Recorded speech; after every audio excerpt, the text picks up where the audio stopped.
Right. If I don't think I was clear enough, but I looked over some of Reedy's pictures, right, and they're definitely having an edge of staging, and he's there before police comes. He's actually in it. And there's a specific photo where you see a house, and there's somebody in a pajamas uh, laying on the stairways. I think that's the real Reedy. And I think he staged his own crime and then he left. Because my man, which was a photographer, and his wife, probably also a photographer, wearing PMS, right? And I don't know anyone who was wearing PMS in the 70s unless you were some category of New Yorker or British, right? Another thing is that um, if I'm in a Vermont or if I'm a USA, German missing person, whatever, France or something, another thing you have to be notice is that I have a passport, right? But that passport, no, I'll tell you something. If we have three kids, one adopted, right? Who is he, and what is his experience with this family since his um, what could you say, interest is a shadow of him, right? Another guy who is a shadow is the film Black Stallion with the stand-in and the Nadia stand-in, which affected that some of the family made a footprint of Black Stallion, which is a Danish film, right? So basically, we have a community of film people, photographers. They couldn't, find their limits.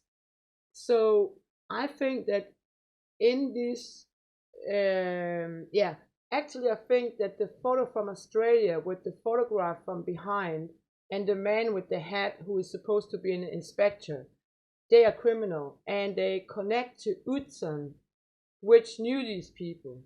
So actually, the in crowd, the hard crowd of this is around Utzon, at least in the 70s, right?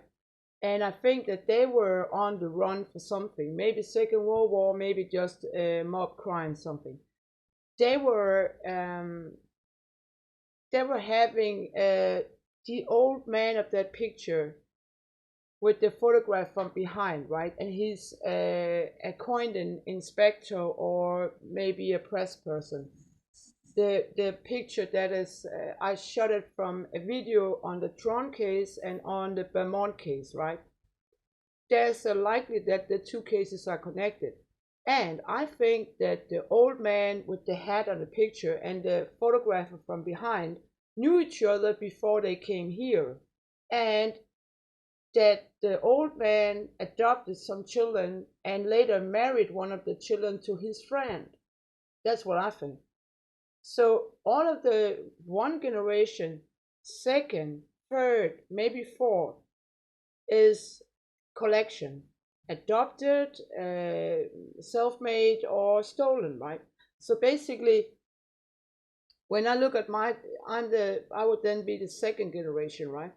The second generation, there could be people missing or dead, but a new person in place their ID, meaning that, for example, Arlene Atkinson, if she's alive today, the name she carried is maybe a name that was used for somebody else who's missing, right? So actually, you have two missing person on the same idea, maybe three, and that's the problem in the case right now with Alex.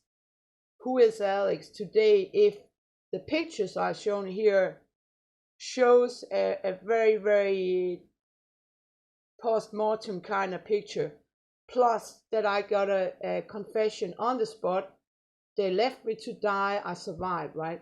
So likely it's not the same ID, right?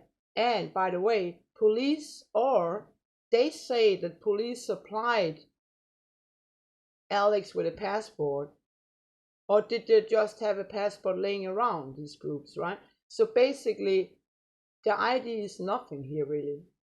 The DNA is something, but the identification is only on DNA. So basically, I think these people can also have been in disguise, meaning that all the pictures that we know is fake, not the victims, but the identification of the pictures could be fake. You can stage everything in pictures. So actually, Wiki could be a generation that actually is, they maybe didn't stage age at that time, or maybe, right? So the newer pictures could be like, yeah. And I also think you have a link to Second World War, the Nuremberg, and you have a link to IRA. So you go dig it now, man.